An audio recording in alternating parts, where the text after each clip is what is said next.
인류 역사상 가장 큰 사건은 어떤 사건인가? 그것은 두말할 필요가 없이 예수님이 육신의 몸을 입고 이 땅에 오신 날, 바로 성탄절이라고 할 것입니다. 성탄절을 성육신하셨다, 도성인신하셨다, 그런 말을 쓰지 않습니까?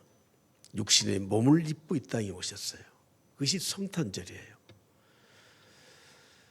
6세기 그레고리 교황 때부터 캐톨릭과 그리고 우리 프로테스탄트 모두가 대림절, 대강절이라는 이 절기를 지키고 있습니다. 우리가 속해 있는 교단에서는 형식적인 이런 절기에 큰 의미를 두지 않기 때문에 저도 마찬가지로 이 대림절 기간 이렇게 선포하고 이렇게 하지는 않습니다. 그러나 성탄절을 한 주 앞두고 여러분들에게 마리아의 잉태와 또 예수 그리스도의 오심에 대해서 오늘 말씀을 전하려고 합니다. 오늘 우리가 45절까지 말씀을 봉독했지만 46절 이후에 보면 마리아가 이르되, 마리아의 찬송, 마리아의 찬양의 내용이 나옵니다. 교회 음악사에서는 이 찬송을 마그니피카치라고 불러요. 마그니피카스는 라틴어로 찬양하다, 그런 뜻입니다. 구약의 모세가 홍해를 건넌 이후에 이스라엘 백성들과 함께 찬양했던 내용이 출애굽기 15장에 나오는데, 그것이 성경 신구약에 처음 나오는 찬송의 가사입니다. 그리고 신약에서는 마리아가 예수 그리스도를 잉태하고, 그리고 누가복음 1장 46절부터 나오는 하나님께 찬송했던 내용이 신약 성경의 처음이에요. 그래서 이 마리아의 찬양을 특별한 찬양으로 교회 음악사에서는 여기고 있습니다. 그래서 마그니피카시라는 말이 찬양한다는 말이지만 마리아의 찬양, 위대한 찬양, 이렇게 부르고 있습니다. 오늘 저는 성탄을 앞두고 엘리사벳과 마리아의 잉태에 대해서 좀 살펴보려고 합니다. 하나님이 인간을 창조하신 후에, 모든 창조를 마무리하신 후에 하신 우리들에게 주신 이 사명과 명령이 무엇입니까? 너희는 땅을 정복하고 다스리라, 번성하라는 사명을 주셨습니다. 이것이 창조의 사명이에요. 그런데 요즘 출생률이 너무 낮아서 우리나라가 2050년만 가게 되면 이제는 선진국에 대해서 중진국으로 떨어지게 될 것이라고 예상을 하고 있고, 무엇보다도 징집할 수 있는 남자 이 병사들이 없어서 우리에게는 큰 위험에 처할 것으로 지금 예견을 하고 있습니다. 여러분, 사람들이 결혼을 하게 되면 당연히 아이를 낳아야 되는데 결혼하고서도 출산을 하질 않아요.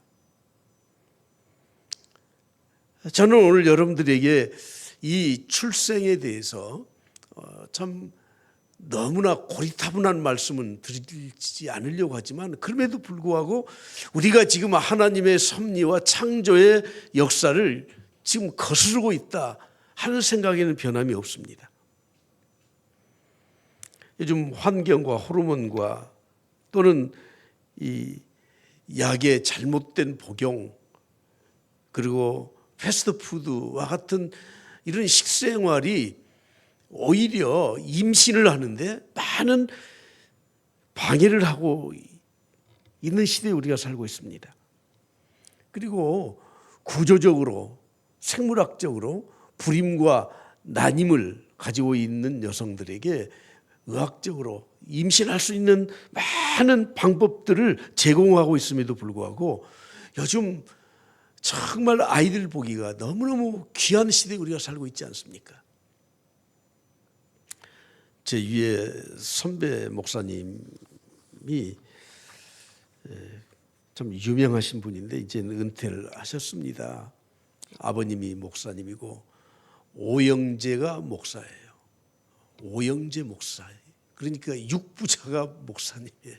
모두 목사님이에요.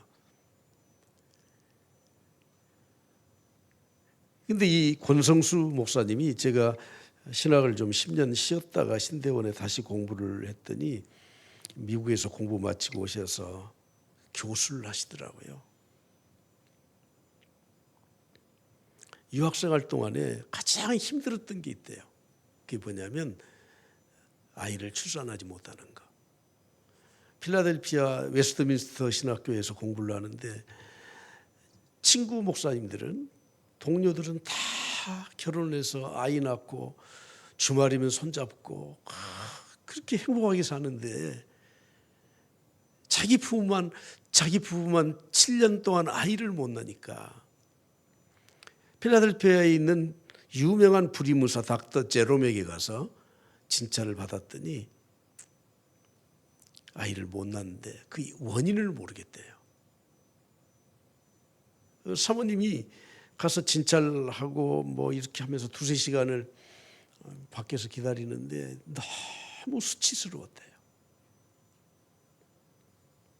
다른 의사에게 가서 또 진찰을 받아도 이유를 모르는 특이한 불임이라 7년 동안 그렇게 노력을 해도 의사를 찾아가도 아이를 못 낳습니다. 그 목사님은 선언을 했대요. 그래, 전문가라고 하는 당신들이 불임이라고 했으니 이제는 하나님이 하실 차례입니다.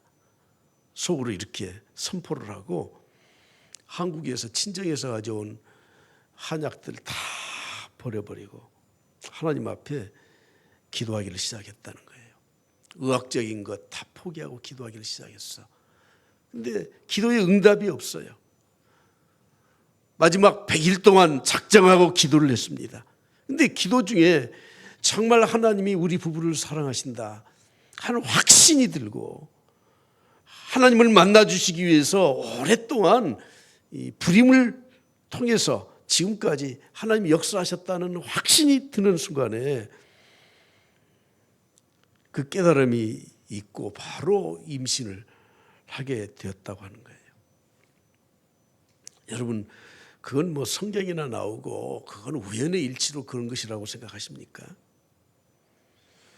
그분이 신대원 교수를 하시다가 갑자기 대구 동신교회라고 하는 교회에 담임 목사로 가셨어요.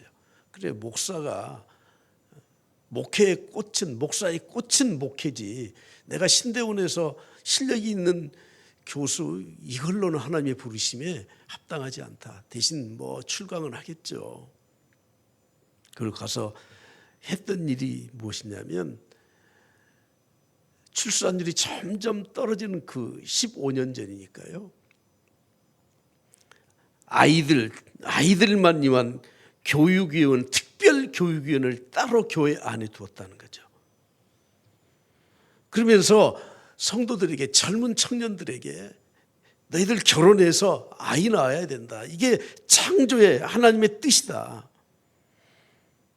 그런데 여러분, 아이를 낳아도 그 아이를 키울 수 있는 환경들, 여건들이 적합하지 않은 환경이지 않습니까? 그래서 교회에서 주말이면 유명한 음대 교수들을 초청해다가 무료로 아이들 음악교육, 예능교육 다 시켜줬대요. 학부모들의 최대 현안은 사교육 문제 아니에요. 이걸 해결하기 위해서 방과후 학교를 공식적으로 교회에서 전부 다 제공을 해주고 다음 세대를 위해서 이런 비전과 꿈을 가지고 교회가 힘을 모으기를 시작했습니다. 저는 첨단 비전 2020이 지나간 지가 이제 3년 됐잖아요. 2020년을 목표로 해서 저는 이 말씀을 준비하면서 하나님이 다시 저에게 다시 사명을 주시는 것 같아요. 제가 그것이 끝났다고 선포도 안 했고 참 여건들이 여러 가지로 안 돼서 그 일을 이루지 못했지만 우리 교회는 지금 다음 세대를 위해서 초점을 모았습니다. 어제 당회하면서도 우리 교회는 다음 세대를 위해서 준비해야 됩니다. 그러면 저는 이 말씀을 준비하고 기도 중에 한자만 바꾸기로 해요. 첨단 비전 2020을 첨단 비전 2030으로. 그러면 7년 후에 목표를 두고 다음 세대를 위해서 뭔가 하나님이 우리에게 주신 사명을 감당할 수 있겠다는 확신을 가지고 내년 목회 준비를 하고 있습니다. 대구 동신교회는 그 일을 시작하면서 매 주일마다 어린이 170명을 영어 예배를 만들어서 참석을 시키고 어렸을 때부터 영어 훈련을 시키고, 물론 그분이 영문학과 출신이거든요.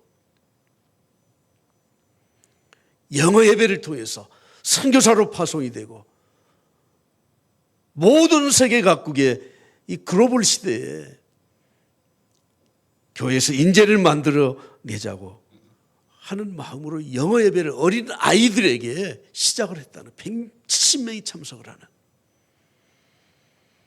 그리고 다문화 가족을 비롯해서 청년들에게 중국어와 베트남 예배를 단독으로 개설해서 100명이 그 예배에 참석하면서 우리는 중국에 진출해야 된다, 선교하면서 이 베트남에 앞으로 이 동남아에 가야 된다 하고 체계적으로 지원책을 마련했다는 거예요. 그리고 또 한 가지 프로그램을 만들었는데 그게 바로 다둥이 가족을 모집했는데, 요즘은 둘 나오면 다둥이지만 15년 전에는 셋 정도 낳아야 다둥이에요. 모집을 해서 운동을 했더니 100가정이 모이더래요.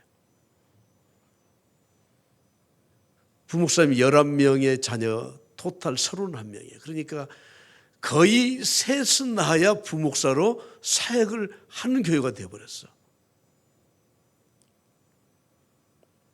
제가 일부러 이 시간을 이렇게 할애해서 소개하는 이유는, 여러분 유행처럼 제가 젊었을 때도 그랬거든요. 둘만 낳자. 이게 머리에 꽂혔어요. 아들, 딸 구별 말고 하나만 낳자. 제가 어렸을 때는 5 이상 나면 미개인으로 취급받아서 5명만 낳으려고 했어. 그런데 우리 부모님은 8남매를 낳아버렸어요. 아주 미개한 가정이었습니다. 이게 전부 다 하나님의 창조의 사역을 거스르는 줄 모르고 우리는 그냥 해왔어.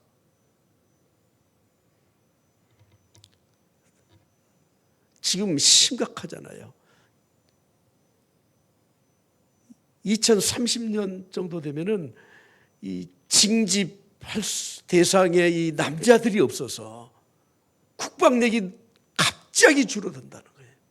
2050년이 되면 우리나라는 완전히 중진국 이하로 전락하고 만다는 거예요. 인구 철벽 때문에. 시편 127편 3절에 말씀합니다. 자식은 여호와의 기업이다. 태의 열매는 상급이다. 젊은 자의 자식은 장사의 수중의 화살 같은 것이다. 그의 화살통에 가득한 자가 복되다고 말씀을 하고 있습니다. 여러분, 이 말씀은 저는 진리라고 확신합니다. 아무리 시대가 바뀌어도 이건 변치 않는 진리입니다. 오늘 저는 우리 성도들이 한 가지 축복하고 싶은 게, 여러분들이 세상에서 직장 생활에도 성공할 수 있는 직장 생활을 할 수 있길 바랍니다. 할렐루야. 직장 생활 안 하시려고 하세요. 여러분이 사업을 해도 좀 사업에 실패하지 말고 잘 하십시오. 성공하십시오. 할렐루야. 세상에서도 명예도 얻으시고 모든 거 잘 하셔야 되잖아요. 그런데 여러분, 세상에 그런 모든 일을 다 잘 했음에도 불구하고 죄송하지만 자녀 교육을 제대로 못했다면 별로 의미 없어요. 그거. 성경은 우리에게 그렇게 말씀하시고 있지 않습니까? 자식 농사가 중요합니다. 1년 농사는 그 다음에 어떻게 다시 회복할 수 있습니다. 사업이 좀 안 되면 다음에 어떤 계기에 다시 회복할 수 있습니다. 그러나 자녀 교육은, 자식 농사는 그건 한 번이잖아요. 한 번. 한번 따라서 합시다. 낳든지 아니, 제가 이해하면서 내가 어떻게 낳든지 낳게 하든지 환경을 만들어주자. 제가 이 원고 쓰다가 이게 떠오르더라고. 낳든지 낳게 하든지 환경을 만들어주자. 근데 여러분, 자식 농사를 잘 지어야 되는데 자식이 없는데 어떻게 자식 농사를 짓습니까? 성경에 불임이 잉태하게 된 기적적인 그런 사건들을 많이 소개하고 있습니다. 하나님은 정상적인 육체와 건강을 가지면 자연스럽게 결혼하면 아이를 잉태하고 출산하도록 사람들을 만들었어요. 그렇게 창조하셨어요. 그래서 웬만하신 분들은 결혼 생활에 바로 임신하시고 출산을 하시더라고. 제 가족 중에 사촌인데요. 두 딸이 나이가 같아요. 쌍둥이가 아닌데. 정월에 낳고 섣달에 낳았어요. 임신을 그렇게 잘하시더라니까. 그래서 같은 학년이야. 근데 언니 동생이고 친구예요. 그런데 여러분, 그렇게 출산이 쉬운 사람도 있지만 참 어려운 분들이 많아. 사라는 90에 아이를 갖지 않았습니까? 하나님이 천사를 통해서 아브라함에게 말씀하시죠. 창세기 17장에 보면 네가 1년 후면은 아이를 낳을 것이다. 그랬더니 아브라함이 엎드려서 웃어요. 비웃었어요. 웃기지 마십시오, 하나님. 그랬더니 19절에 하나님이 뭐라고 말씀하십니까? 아니다. 내 아내 사라가 내게 아들을 낳으리니 그의 이름을 뭐라고 하라고요? 이삭이라고 하라. 이삭이라는 이름의 뜻이 뭐예요? 웃는다는 말이에요. 진짜 웃게 해줄게. 너 비웃지 마. 진짜 웃게 해줄게. 기쁨이라고 해라. 하나님은 자녀를 통해서 축복의 계대를 있게 하시는 이 창조의 원리를 우리에게 주신 거예요. 한나는 어떻습니까? 불임 때문에 억울한 일을 당했습니다. 하나님 앞에 가서 통곡했습니다. 서운함에 기도했습니다. 그리고 사무엘을 낳았습니다. 사무엘의 이름의 뜻이 무엇입니까? 내가 여호와께 그를 구하였다 함이라. 보통 아이가 아니라는 거예요. 보통 아이가. 오늘 본문에 보면 사가랴라고 하는 제사장이 있었는데 가정에 자녀가 없었습니다. 그의 아내 엘리사벳은 최소한 60에서 70 정도 되는 여인이었어요. 근데 하나님이 그 가정에 자녀를 주셨습니다. 하나님의 능력으로 자녀를 주셨습니다. 왜 그 가정에 자녀를 주셨습니까?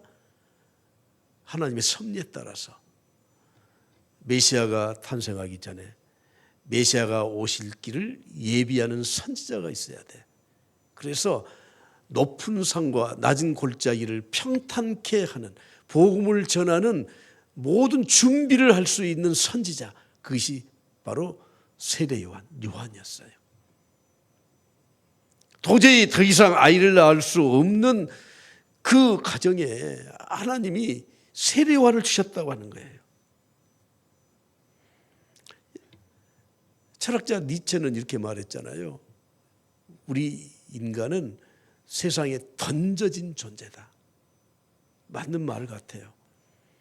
언제 내가 몇 년 몇 월 며칠에 한국 땅에서 어느 집안에 태어나고 싶어가지고 그렇게 기도해서 내가 태어났습니까? 그냥 태어나 보니까 그때 그 집안이에요. 그건 던져진 존재예요. 그러나 여러분, 그 말은 틀린 말이에요. 우리는 아무렇게나 던져진 존재가 아니에요. 하나님이 예정하시고 택하시고 하나님의 때에 따라서, 하나님의 뜻을 따라서 하나님의 일을 감당하도록 하기 위해서 하나님 우리를 이 땅에 보내주신 존재인 줄 믿습니다. 할렐루야. 그냥 그 가정에 요한을 주신 것이 아니라니까요. 에베소서 1장 4절 5절에 말씀합니다. 창세전에 그리스도 안에서 우리를 택하셨다는, 창세전에 왜 택하셨습니까? 예수 그리스도로 말미암아 자기 아들들이 하나님의 자녀가 되도록 하기 위해서 우리를 예정하시고 택하시고 하나님의 때에 이 땅에 우리를 보내주신 줄 믿습니다. 사가랴는 성전에서 하나님의 그런 음성을 듣고 환상을 통해서 듣고 하나님께 가당치 않다고 아브라함처럼 웃었어요. 그랬더니 하나님이 그래? 그리고는 세례 요한을 낳을 때까지 벙어리가 되게 만들어버렸어. 누가복음 1장 63절에 이렇게 말씀합니다. 세례 요한을 낳았죠. 그랬더니 사가랴 제사장이 서판을 달래요. 그리고는 거기다 뭐라고 쓰는데 내 아들 이름은 요한이라 해라. 사람들이 깜짝 놀랐어. 그리고는 그 아들을 낳고 혀가 풀리고 말을 하여 다 같이 마지막만 봐요. 시작. 하나님을 찬송했어요. 참 귀한 일 아닙니까? 제사장이었지만 하나님의 말씀을 듣고도 믿지를 않았어요. 여러분 누구든지 못 믿지 않습니까? 그건 믿을 수가 없지 않습니까? 그랬더니 하나님이 그의 입을 막아버렸어. 참. 자, 여기 잘 보세요.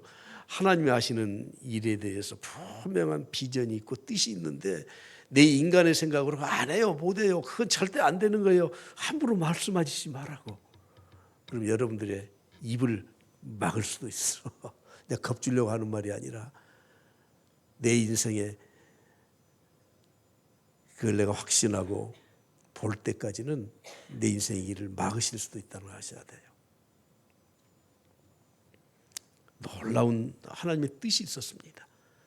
여러분 철학자지만 니체 같은 그런 분의 말 그래 일리는 있다. 그러나 절대 그 따르지 마세요. 우리는 던져진 존재 아니에요? 던져진 존재 아니에요? 지지리도 못나게 그렇게 해서 그 가정에 그렇게 태어난 존재가 아니에요. 하나님의 일을 이루시기 위해서 하나님이 창세전부터 택하시고 하나님의 때에 이 시대에 나를 통해서 이루고자 하시는 사명이 있어서 나를 보내주신 거예요. 스가랴에게 가브리엘 천사가 소식을 전하고 그리고 6개월 후에 마리아에게 갑니다. 수태고지라는 좀 어려운 말을 쓰는데 잉태하는 것을 고지해 주는 거죠. 아눈시아티오, 라틴어로 아눈시아티오, 알리다 그런 뜻이에요. 오늘 35절 말씀 한번 보시죠. 35절 시작. 천사가 대답하여 이르되 성령이 내게 임하시고 지극히 높으신 이의 능력이 너를 덮으시리니 이름으로 나실 바 거룩한 이는 하나님의 아들이라 일컬어지리라. 하나님의 아들을 네가 잉태하게 될 것이다 하는 거예요. 천사가 은혜를 받은 자여 인사할 때 깜짝 놀랐습니다. 은혜를 받은 자라는 말은 하나님의 특별한 하나님의 은총을 받았다는 뜻이지만 그러나 메시아를 잉태할 것에 대한 말씀이었던 것입니다. 마리아가 믿어지겠어요? 하나님과 연결이라는 작품에 이런 이야기가 나옵니다. 어떤 마을에 목사님이 새로 부임하셔가지고 성경 공부와 기도와 영적인 일에 아주 성도들이 열심을 냈습니다. 그래서 동네가 변화되기 시작했는데 얼마 지난 후에 그 동네에 나이트 클럽이 들어왔어. 그래서 동네 몇 사람들이 그곳에 빠져들기 시작하고 기도와 말씀 운동이 점점 줄어들어. 그래서 그 교인들이 안타까운 마음으로 하나님 앞에 부르짖었어요. 하나님 아버지, 우리 동네가 왜 이 영적인 부흥 앞에서 나이트클럽이 들어와서 이렇게 어렵습니까? 저 나이트클럽 좀 어떻게 정리 좀 해주십시오. 차라리 그냥 불이 나서 그냥 없어져 버리든지 좀 해주십시오. 우리를 죄에서 구원해 주십시오. 기도를 했더니 얼마 후에 정말 벼락이 떨어져 갖고 그 나이트클럽이 없어져 버렸어요. 갑자기. 그랬더니 나이트클럽 사장님이 법원에 고소를 했습니다. 우리 나이트클럽이 없어진 건 분명히 저 예배당 저 사람들이 기도해서 없어진 겁니다. 그래서 교인들이 소환을 당해서 가서 진술을 했습니다.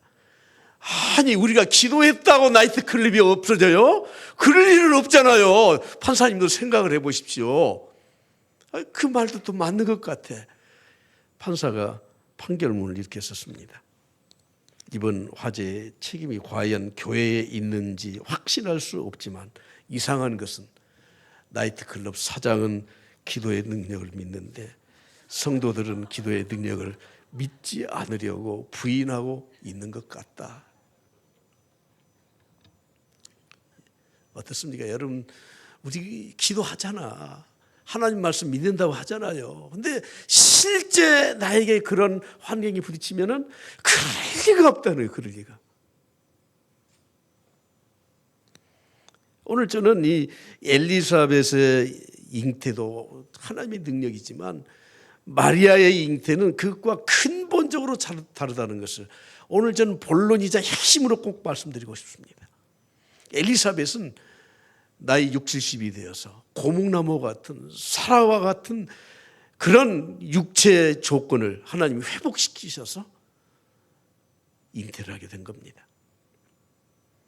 인간의 능력의 한계를 뛰어넘도록 하나님이 회복시켜 주신 거예요. 그러나 마리아의 잉태는 그런 잉태가 아니에요. 사람의 어떤 신체적인 조건과 사람과는 전혀 관계없는 성령으로 잉태된 특별한 경우라고 하는 겁니다. 어떤 유전자나 인간의 노력이 그 안에 있을 수가 없다는 거예요. 제 위에 선배 목사님이 한 분 계시는데 그분이 미국에 유학을 갔다 오더니 한번 식사를 하자고 해서 꽤나 오래됐습니다. 한 25년 된 것 같은데 30년 다 된 것 같은데 식사를 했습니다. 그랬더니 얼마 있다가 우리 합동 측 총신신학대학원 출신인데 통합 측으로 가시더라고. 그래 참 이상하다. 이게 교단을 이렇게 바꾼가. 그랬더니 그곳에서 사역을 하시다가 이분이 이걸 주장했습니다.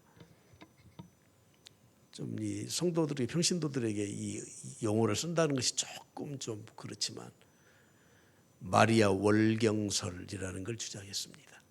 그러니까 마리아가 잉태된 것은 마리아의 DNA를 받았다는 거예요. 이게 기독교 초기부터 있었던 이단 학설이거든요. 그래서 통합 측 교단에서 이단으로 정죄를 했어요. 여러분, 엘리사벳의 임신과 마리아의 임신은 전혀 달라요. 그냥 안 믿어지면 하나님 나 잘 안 믿어져요. 참 그 신기하네요. 이러고 말아야 돼요, 여러분. 최근에 창조론에 대해서는 그래 하나님이 천지를 창조하셨다고 성경의 첫 문장에 태초에 하나님이 천지를 창조하시니라 부인을 못해. 그렇지 않으면 기독교가 성립이 안 되고 신앙이 성립이 안 되고 교회가 성립이 안 되니까.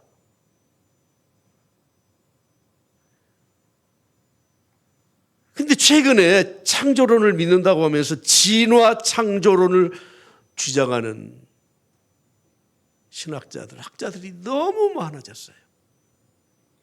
다른 말로 하면 유신 진화론이라는 거예요. Theistic evolution. 유신 진화론. 다시 말해서 하나님이 우주를 창조하실 때 자연계의 생명체의 진화의 능력을 부여해 주셔서 하나님이 창조하신 것 같긴 한데 과학적인 주장인 이 진화론도 부인을 못하겠기 때문에 진화의 능력을 주셔서 세상이 점점 진화하고 있다. 여러분 더 나아진 걸 진화라고 하면은 뭐 저도 그 수납을 해요. 그러나 여러분 그들이 말하는 무에서 유로 나오는 과정에서 단세포에서 식물과 동물이 나눠지고 우리는 원숭이와 같은 종에 속하고 이건 있을 수가 없지 않습니까? 그냥 못 믿겠으면 못 믿겠다고 하면 되는 거지. 무슨 놈의 유신 진화론입니까? 하나님은 하루가 천년 같고 천년이 하루 같기 때문에 뭐 그들이 주장하는 어떤 과정을 거쳤든지 하나님은 단 한 시간 1초에도 다 그런 걸 이뤄내실 수 있는 능력이 있으신 분이에요. 아예 하나님을 믿지 말든지. 무슨 놈의 마리아 월경술입니까?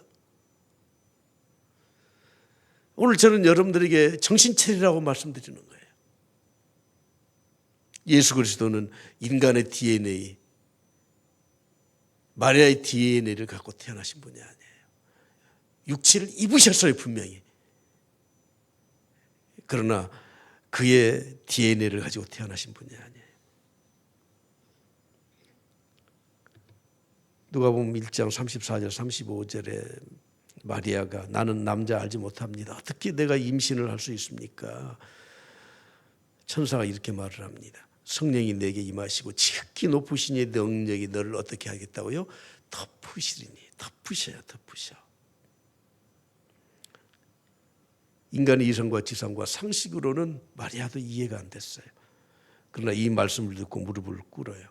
주여 여종 예언이 내게 이루어지이다. 오늘도 우리가 이런 믿음을 가질 수 있기를 간절히 축복합니다. 오늘 제목을 제가 내가 복이 있도다 이렇게 정했습니다.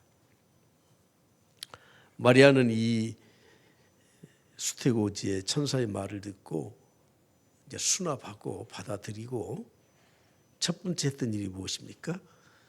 그의 친족인 엘리사벳을 방문을 해요. 마리아가 살고 있던 지역은 갈릴리 나사렛 그 변두리예요. 그런데 엘리사벳이 살고 있는 지역은 유대 예루살렘 성전 근처에 있는 헤브론 지역에 그 지역에 살아요. 거리로 따지면 약 130km 돼요. 광주에서 대전 정도 가는 거리가 다 돼요. 마리아는 엘리사벳을 찾아갑니다. 하나님 말씀을 신뢰했기 때문에 그래 내가 가서 확인해보자. 그리고 엘리사벳을 찾아간 겁니다. 어떤 문제이든지 모든 것을 감수할 그런 각오를 가지고 그때 당시에 이 자기와 약혼한 남자인 요셉 외에 바깥에서 임신을 했던 게 밝혀지면 바로 린치를 가해서 돌로 쳐 죽이거든. 모든 걸 감수하고 엘리사벳을 찾아가요. 마리아의 나이는 약 15세 정도. 엘리사벳의 나이는 환갑이 지난 60, 70 정도 되는 할머니예요. 그래서 문안을 했습니다. 여러분 성경에 문안을 했다고 하는 건 단순히 요즘 뭐 문자 보내서 문안하고 전화해서 문안하고 뭐 같이 길 가면서 잘 사세요 이 문안이 아니라는 거 아시잖아요. 가브리엘 천사에게 들었던 그 말과 자기가 임신했다는 것과 또 엘리사벳이 어떻게 임신했는지 신앙에 대한 경험과 간증과 하나님의 섭리에 대해서 상담을 했다는 그런 뜻이 아닙니까? 엘리사벳이 마리아를 보고 문안 인사를 할 때 이렇게 말을 합니다. 43절을 좀 보여주십시오. 내 주의 어머니가 내게 나아오니 이 어찌된 일인가. 내 주의 어머니가. 아마 분명히 가브리엘 천사의 말을 듣고 받아들였을 때 바로 마리아가 성령으로 잉태가 되었고 그리고 그 잉태된 몸으로 지금 엘리사벳을 찾아갔을 겁니다. 저는 이 장면을 한번 그려보았습니다. 정말 이 영적인 믿음의 공동체는 이런 모습이어야 된다. 저는 그렇게 생각했습니다. 마리아는 이제 15살 이제 소녀. 엘리사벳은 6, 70이 된 할머니. 여러분 교회의 이 영적 조제는 그런 겁니다. 나이와 직업과 출신과 성별과 모든 것을 뛰어넘고서 정말 그들이 영적으로 고유할 수가 있어야 된다는 거예요. 우리 교회의 사랑의 공동체의 모습은 앞으로 꼭 이랬으면 좋겠어요. 취락생들대로 놀고, 청년들은 청년들대로 놀고, 나이 많으신 분은 나이 많으신 분들만 놀고, 물론 자기들이 공유할 수 있는 것들이 각각 다르기 때문에 그럴 수 있지만, 우리는 일부러 그것을 뭐 구조적으로 막 없애고 그럴 필요는 없지만, 그냥 교회 오면 아이들을 보면 그 아이와 내가 같은 친구가 되어주고, 세상의 직업과 출신과, 요즘 우리 교회의 다문화 가족들이 몇 가족 지금 유치부에 나오고 있지만, 그분들과 다 좀 소통을 했으면 좋겠어요. 영적으로 좀 거리낌이 없었으면 좋겠어. 저는 그래서 우리 주일 학생들 보면은 가서 꼭 이렇게, 그럼 얘들이 힘이 왜 이렇게 세요? 4살 먹은 애들 또 그렇게 좋아하더라고요. 파이팅! 나보다 할아버지라고 하는 애들은 별로 없는 것 같아. 아저씨라고, 참 제가 괜찮은 것 같아요. 좀 이렇게 유무상통해야지. 교회 오면은 가장 여러분들이 서로 화합하고, 15살 먹은 미혼 임신했던 여인 아니에요. 돌로 쳐 죽여야 될 여인 아니에요. 제사장의 사모님 아니에요. 전혀 거리낌이 없어요. 와. 모세가 미디안의 자기 장인 집을 찾아가서 문안 인사를 합니다. 그런데 출애굽기 18장 8절 9절에 보면 이 성도의 문안, 성도의 영적 교제는 참 중요한 2가지가 있더라고. 첫째는 모세가 장인 이드로를 만나서 자기 아들들 가족 안부 묻지 않습니다. 중요하지 않아서가 아니고, 이야기했던 내용은 성경에 이렇게 기록이 됐어요. 애굽에서 했던 일들, 고난 받았던 일들, 하나님이 구원하신 일들, 홍해를 건너게 했던 일들, 하나님이 하신 일에 대해서 장인하고 이야기를 해요. 여러분, 우리가 모처럼 이제 교회에서 만나면 개인적으로 또 하실 말씀도 서로 빗자 있을 거예요. 하십시오. 그러나 꼭 빼지 말고 해야 될 것은 그 일을 통해서 내가 지난 일주일 동안 살면서 하나님이 나에게 어떤 일을 해 주셨는가, 내가 기도했더니 하나님이 어떻게 응답해 주셨는가, 내가 하나님께 일주일 동안 힘들고 어려웠을 때 내가 어떤 찬송을 부르고 힘을 얻었던가, 지난 주일날 설교자의 설교를 듣고 그 말씀이 나에게 어떻게 적용되었던가, 하나님이 하신 일이 주제가 되어야 돼요. 그것이 영적 교제의 핵심이에요. 핵심. 2번째는 무엇입니까? 9절에 보면 기뻐했어요. 기뻐. 교회에 오셔서 여러분들이 아무튼 형편이 어렵고 힘들고 그래서 조금 우리의 이 어려운 것들을 짊어지고 오지만, 결국엔 우리가 믿음의 공동체 안에서, 사랑의 공동체 안에서 영적 교제를 나누고 문안하고 그러면서 우리들의 입술에서 기쁨의 말이 나오길 바랍니다. 할렐루야. 예, 기쁨의 말, 감사의 말. 사람들의 생각과 말은 바로 전염성이 있어요. 한 사람이 아파 죽겠네. 그럼 옆 사람은 나도 아파. 이래가지고 이게 그냥 꽉 번져버려 그냥. 남편 때문에 못 살겠네. 그러면 당신만 그래, 나도 그랬는데, 그냥 막 보따리가 다 풀려버려. 하나님이 하신 일에 대해서 결과적으로 기쁨과 감사와 하나님이 어떻게 행하신 일에 대해서 서로 나누면, 그렇게 어려웠는데, 그래서 그래, 나도 어려운데 나도 그렇게 해봐야지, 나도 그래, 그 조짐이 보여. 아주 신기한 일이 벌어지죠. 그때 성령께서 역사하셔요. 이미 말씀드린 것처럼 세례 요한이 6개월 전에 출생하지 않습니까? 우연의 일치가 아니에요. 이미 세례 요한을 임신했을 때 세례 요한이 복중에서 뛰놀았어요. 성령이 그에게 충만했다고 말씀해요. 야, 대단하지 않습니까? 그리고 엘리사벳이 마리아와 문안하고 대화할 때 갑자기 복중에 있는 요한이 뛰놀아. 보실래요? 1장 41절 말씀 다 같이 시작. 엘리사벳이 마리아가 문안함을 들으며 아이가 복중에서 뛰노는지라. 근데 뛰노는 게 뭐예요? 엘리사벳이 성령의 충만함을 받아, 어머니가 성령의 충만함으로 있었기 때문에 이 아이가 복중에서 충만함으로 뛰놀았어요. 우리가 태교에 대해서 여러 가지 학설이 있고 이야기를 하지만 혹시 여러분들이 정말 태교를 원하신다면 성령의 충만함을 받길 바랍니다. 하나님의 말씀과 찬송을 통해서 감사하는 마음을 가질 때 내 아이에게 이 DNA가, 영적 DNA가 성령 충만함으로 전달되는 거예요. 세리와를 임신하고 하나님은 나시린으로 키우라고 명령하셨거든요. 그래서 누가복음 1장 15절을 보십시오. 다 같이 봅니다. 시작. 이는 그가 주 앞에서 큰 자가 되며 포도주나 독한 술을 마시지 아니하며, 얘기는 더 크게 시작. 모태로부터 성령이 충만함을 받아. 모태로부터 성령의 충만함을 받았어요. 엄마가 성령의 충만함이 없는데 모태가 어떻게 모태에 있는 아이가 충만해져요? 불가능한 일이죠. 가장 훌륭한 태아 교육은 산모가 성령 충만해지는 거예요. 가끔 부모들이 이런 말을 하더라고요. 내가 뭘 먹고 저걸 낳았는지 모르겠다. 그게 지금 자기 태아 교육을 완전히 지금 잘못했다는 걸 시인하는 거 아니에요? 뭘 먹긴 뭘 먹어. 성령 충만함을 먹어야지. 오늘 저는 말씀을 마치면서 제목을 뭐라고 했습니까? 내가 복이 있도다. 복이 있도다.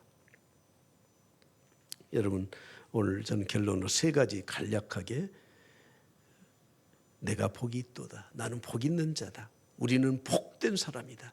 성탄절을 준비하고 주님의 오심을 기대하면서 이 말씀으로 초점이 모아지길 바랍니다. 세상에서 가장 복된 사람은 하나님께 복받은 사람이에요. 부모에게 유산 많이 받은 사람은 복 있네. 너 아니에요. 하나님께 복을 받아야 돼. 하나님이 주신 축복을 간직한 사람이 이 세상에서 가장 복받은 사람이고 행복한 사람이에요. 두 번째는 도저히 이해가 안 되고 상식적으로 납득이 안 되더라도 하나님이 하신 말씀에 대해서 믿고 순종하는 자가 복된 자인 줄 믿습니다. 할렐루야. 예. 세 번째, 그것을 믿고 자기의 삶에 체험한 사람이에요. 하나님의 능력으로 체험한 사람. 엘리사벳이 잉태하고 마리아가 잉태하고 그 안에 태중에 있는 복중에 있는 요한이 성령의 충만함으로 뛰노는 하나님의 능력을 체험한 자가 참된 복된 자입니다.